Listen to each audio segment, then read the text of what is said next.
So by this time, we've all heard about the trans organization from Norway that's trying to get the Aretha Franklin song banned, which means a lot of us already learned that it was a parody satire account, but it's still more to dig here, right? I love to say research over me search, and I think this is an instance to illustrate why I say that. A lot of people already have confirmation bias when it comes to transgender people, and all they need was a little bit of data to be able to prove what they already felt like. A lot of people feel like this person right here. I told y'all years ago, the Transformers was going to try and replace actual women. Y'all called me every name in the book. Let's argue. This was never about acceptance or equality. It was always about dominance and trying to replace a natural woman. He'll consciously go, man. What you mean, natural woman? Are we going to deny the legacy of how black women have been denied womanhood under the notion of being a natural woman and them being outside of what is natural? Are we going to deny how cisgender black women like Michelle Obama and Serena Williams have their womanhood and femininity negotiated every day in the media? The word we use is misogynoir, the way that black women are represented throughout the media. We acknowledge that European beauty standards has always been filtered in our notion of natural womanism, right? Now, typically, when it comes to black blog sites and things like that, I feel like we try to be competent in black culture and recognize that a country that has 90% white people and 3% Hispanic people, meaning they ain't got many black folks over there at all, don't really have much space to make culturally competent claims about black culture. And instead of the headlines being about how some white folks in Norway was potentially feeling like Aretha Franklin's song was anti-trans, y'all made it about the entire trans people. I seen headlines like trans organizations want to ban Aretha Franklin with no context at all. Are we going to deny the way that this fabricated propaganda can create a dangerous climate for people that identify as trans? Think about it though, right? Black trans people already go through enough because they black and trans, but imagine having to put on more energy, effort to try to explain what some trans folks in Norway is doing and what they saying and how what they doing got nothing to do with you. Gotta be tired, right?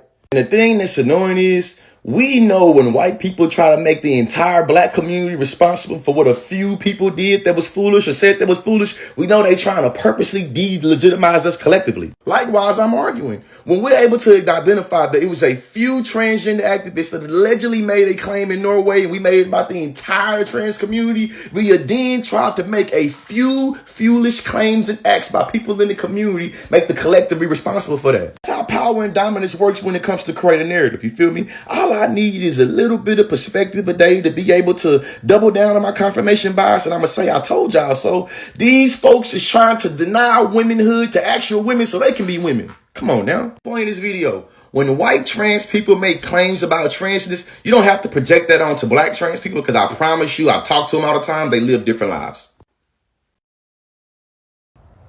I'm about to lose some followers for this one. No install like that. But I'm all right with that. I ain't trying to be famous. Okay. I don't do this shit for clout. I do this shit for real. Okay. There is an attack. Attack on what? On the heterosexual community. Heterophobia is real.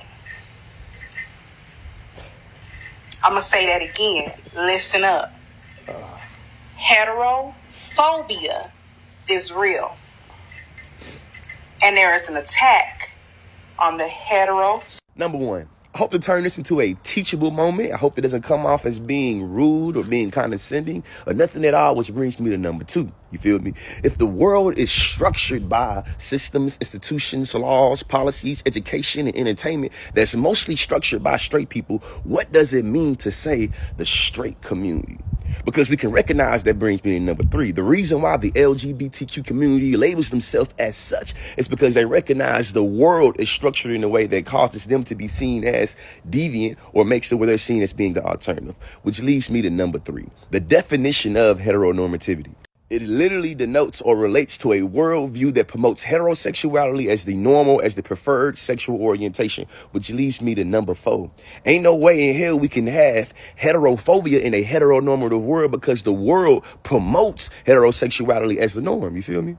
Number five, let's be real, y'all. The reason why a lot of us straight people feel this way because we recognize about 10 or 15 years ago, we could say whatever the heck we want to say about people in the LGBT community. And not only will we get away with it, we probably be rewarded for it. And now we recognize that's not going on no more. And we think that it's being oppression. That's not oppression. You feel me? Which leads me to number six. Equality is not pie. Just because somebody is getting more of it don't mean you're getting less of it. And us black people, though, we recognize that folks in the LGBT community is starting to get more power. We're not starting to lose it. You feel what I'm saying? And that's acknowledging that people in the LGBT community have ways of weaponizing their Caucasianness against us melanated folks. But that's always been a thing. You feel what I'm saying? I forgot what number I'm on, but listen, a lot of the criticisms we have for how white politics make up a lot of the LGBT community, our brothers, sisters, and gender non-conforming people, the black folks in the LGBT community, also have those same criticisms. The main point, though, is ain't no such thing as straight phobia, you feel me? Ain't no straight person ever been kicked out of their family for being straight. Ain't no such thing as heterophobia, man. Ain't no outrage when we see heterosexual relationships show up in cartoons or kid movies. And we gotta move away from these Eurocentric understandings of power and privilege. A lot of us are invested in social norms that are structured by heteronormativity. And as a result of the LGBT community getting more voice, you feel me, we feel like a lot of those social norms are going away, so we feel oppressed. It's not oppression, you feel me? It's progression.